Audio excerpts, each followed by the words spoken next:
नमस्कार दोस्तों, स्वागत है आपके अपने YouTube channel fun and by Anuj में। नो ड्रामा नो बकवास, सीधा काम की बात। तो दोस्तों अभी हम सीधे काम की बात पे आते हैं। आपने पीछे देख लिया होगा आरआरबी एनटीपीसी सीबीटी 2 की स्ट्रेटेजी क्या होनी चाहिए, प्रिपरेशन स्ट्रेटेजी क्या होनी चाहिए आपके पास कि आप कम रिसोर्सेज में विदाउट न्यू बुक परचेज किए जो रिसोर्सेज आपके पास अवेलेबल है उन्हीं से ही आप सिलेक्शन ले लो सीबीटी 2 के लिए। जिन भी बच्चों को थोड़ा बहुत भी ये आइडिया है कि वो कट ऑफ को क्लियर कर जाएंगे, उनके मार्क्स एक अप टू लेवल तक हैं, अच्छे लेवल तक हैं, उन्होंने सीबीटी 2 की तैयारी को स्टार्ट कर दिया है और इसी तैयारी में वो जुट गए हैं। तो अब आपके लिए स्ट्रेटेजी क्या होनी चाहिए उसके ऊपर एक बार मैं आपको बताने वाला हूँ। इस वीडियो को आप एंड तक जरूर देखना। तो देखिए, सबसे पहले अगर हम एग्जाम की बात करते हैं तो एग्जाम जो आपका है वो 120 मार्क्स का होने वाला है। 120 नंबर का पेपर होगा। इसमें से आपके 3 सब्जेक्ट आपसे पूछे जाएंगे। सबसे पहले आपसे जीएस, मैथ्स और रीजनिंग। ठीक है, अब आपसे 3 सब्जेक्ट पूछे जाएंगे, मैथ्स, रीजनिंग और जीएस को। ठीक है, अब इनकी वेटेज की बात करते हैं। 50, 35, 35। ठीक है, अगर इनके मार्क्स की बात करते हैं तो जीएस आपके करंट अफेयर एंड प्लस आपकी स्टैटिक जीके दोनों मिला के 50 नंबर में आएगा। मैथ्स की बात करते हैं तो वो आपके 35 नंबर का आएगा। रीजनिंग की बात करते हैं वो भी आपका 35 नंबर का आएगा। तो नाउ अगर हम वेटेज की बात करते हैं तो ये दोनों मिलके आपको 70 नंबर देंगे और ये अकेला मिलके आपको 50 नंबर देगा। और इस तरह से मिलके आपके 120 नंबर का काम आपको करना होगा। 90 मिनट्स इसके लिए आपको मिलने वाली है। ठीक है, अब यहां तक होने के बाद अब आपकी स्ट्रेटेजी क्या होनी चाहिए, आपकी रणनीति क्या होनी चाहिए। देखिए, सबसे पहले जीए आपने कोई भी एग्जाम दिया हो जिसके अंदर अगर आप देखते हैं कि जीएस आ रही है तो जीएस कहीं भी आपकी एक पर्टिकुलर जगह से नहीं आ सकती। जब नाम ही आपका हो गया जीके तो जनरल नॉलेज, तो जनरल नॉलेज तो इतनी वास्ट फील्ड है कि आप कितना भी पढ़ लो वो आपके लिए कमी है। अगर आप पढ़ के गए हो नरेंद्र मोदी जी की कोई एक नीति पढ़ के गए हो या आप कोई खास ऐसे करंट अफेयर का इवेंट पढ़ के गए हो तो जरूरी नहीं कि वो आएगा ही आएगा। तो आप जितना भी पढ़ो उतना कम है। तो इसलिए जीए आपकी अनसर्टेन है। जीके जो आपकी है उसके अंदर सर्टेनिटी है नहीं कि वो आपको कहां से पूछेगा और कहां से नहीं पूछेगा। तो इसमें आप सभी को डाउट ही रहता है कि जो आप पढ़ के जाएंगे वो आप कर पाएंगे या नहीं कर पाएंगे। बात करते हैं मैथ्स की। तो मैथ्स के अंदर आपके 11-12 के करीब टॉपिक होते हैं, उनके अंदर फॉर्मूला होते हैं, उन पे बेस सवाल होते हैं। तो ये तो आपका सर्टेन है। अगर प्रॉफिट लॉस में से कोई सवाल आएगा तो आप ये मान के चल सकते हो कि जो सीपी होता है वो हमेशा अगर आपको प्रॉफिट हो रहा है तो एसपी में से माइनस ही होगा। क्रय मूल्य विक्रय मूल्य में से माइनस होगा अगर आपको लाभ हो रहा है। तो ये सर्टेन है, ये ना चेंज हो सकता है ना बदल सकता है। ठीक है, तो ये आपके पास सर्टेन है। बात करते हैं रीजनिंग की। तो रीजनिंग भी लगभग मैथ्स के आसपास ही है। तो रीजनिंग और मैथ्स दोनों सर्टेन है कि इनमें से जो आप पढ़ के जा रहे हो अगर सवाल आता है तो आप उसे कर पाओगे। लेकिन जीएस में ऐसा कुछ भी नहीं है कि अगर आपने पढ़ के गए हो तो वो आए। ठीक है, तो अब आपकी स्ट्रेटेजी क्या होनी चाहिए। देखिए, अगर आपके दोनों सब्जेक्ट स्ट्रॉन्ग हैं, अगर आपका मैथ और रीजनिंग दोनों स्ट्रॉन्ग हैं तो मैं आपसे कहूंगा कि आप 65 प्लस नंबर जो निकालने हैं वो आप निकालो मैथ और रीजनिंग से। ठीक है, अब देखो अब ये कैसे निकलते हैं। इनके लिए मैं 2 आपके लिए बनाता हूं, एक ऐसे एक ऐसे।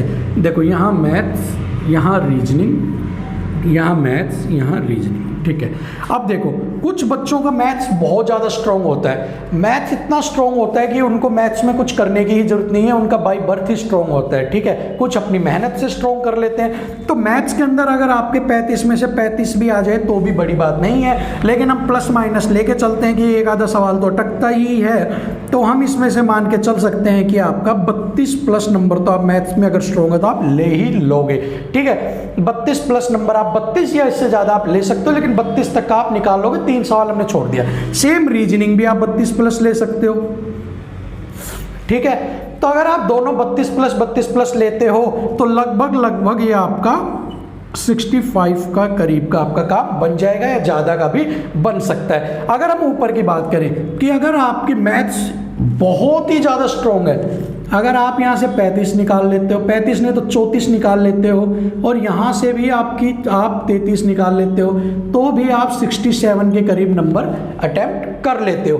ठीक है, तो ये जो 65 के बाद अब आप देखो 65 में अब आप पहले यहाँ देखते हैं, अब जीएस का देखते हैं। अब आप 50 नंबर की जीएस है, कुछ तो पढ़ के गए हो, ऐसा तो है नहीं कि अगर आपने 30 नंबर का भी काम कर दिया तो आप देखो 65 प्लस 30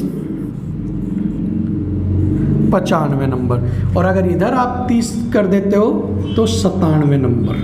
ठीक है, 120 में से 95 नंबर, 120 में से 97 नंबर, साथ में नॉर्मलाइजेशन, तो आप सोच सकते हो आप कितना बेहतरीन स्कोर करने वाले हो सिर्फ और सिर्फ मैथ और रीजनिंग को बेस बनाने के बाद। ठीक है, अगर आपका ये कम भी है, मान लो आपका मैथ स्ट्रॉन्ग, अब तीसरा एक और ले लेते हैं, हम यहाँ लेते हैं मैथ और रीजनिंग। मान लो आपका मैथ वीक है, रीजनिंग स्ट्रॉन्ग है, आपने रीजनिंग के अंदर ले लिए 33 नंबर। ठीक है, रीजनिंग में 33 नंबर ले लिया आपने, मैथ्स वीक है, मैथ्स के अंदर आपने लिए सिर्फ और सिर्फ आप ले चुके 25 नंबर। ठीक है, अब इसको यहाँ पे ऐड कर लेते हैं 58 नंबर। ठीक है, 58 नंबर आपने इन दोनों से निकाल लिए। ठीक है, अब इसमें से आपने वही जीएस, अब आपका अगर मैथ कमजोर है तो आप जीएस लिए तो 30 और जोड़ लो, अब इसमें प्लस 30 अगर आप करते हो तो 88 नंबर। तो आप मान के चलो कि आप अगर थोड़ा बहुत इसमें कम करते हो, इसमें ज़्यादा कर लेते हो, तो भी लगभग 90 के आसपास आपका स्कोर रहने वाला है।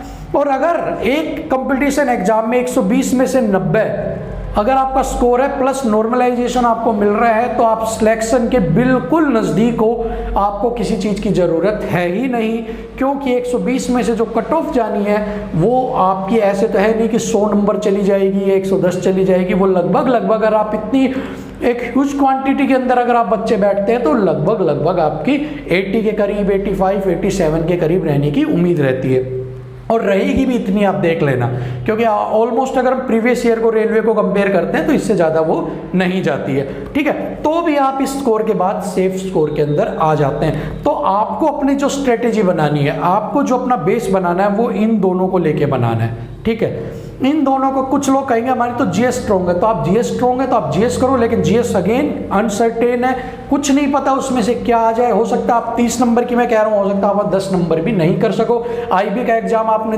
देखा था, जिन बच्चों ने दिया होगा या और भी एग्जाम देखे कि जीएस उनसे हिली ही नहीं, सिर्फ रीजनिंग और मैथ ने ही बेड़ा पार किया।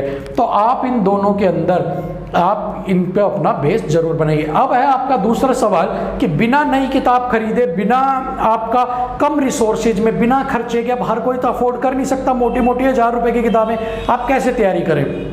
तो देखिए, जो लोग वीडियो देख रहे हैं, इसका मतलब है उनके पास फ़ोन जरूर है, उनके पास मोबाइल जरूर है। तो आप सबसे पहले प्रीवियस ईयर के पेपर उठा लीजिए।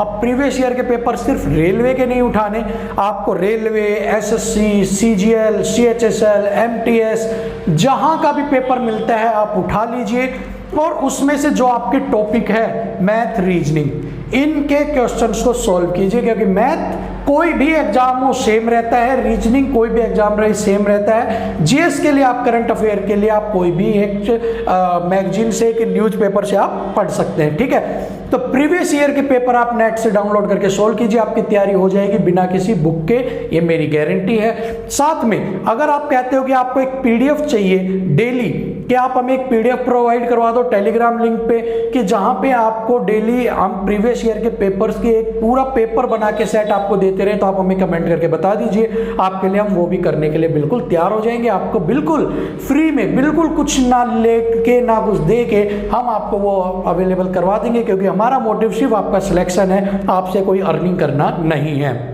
तो दोस्तों, आज की वीडियो में सिर्फ इतना ही था। इस वीडियो में जो आपको ये मैंने बताया, इसको फॉलो कीजिए और आप देखना, इसके अकॉर्डिंग अपने स्ट्रेटेजी को, आप अपना माइंड को सेट करना। साथ में वीडियो को लाइक कर दीजिए, शेयर कर दीजिए, चैनल को सब्सक्राइब कर दीजिए। धन्यवाद।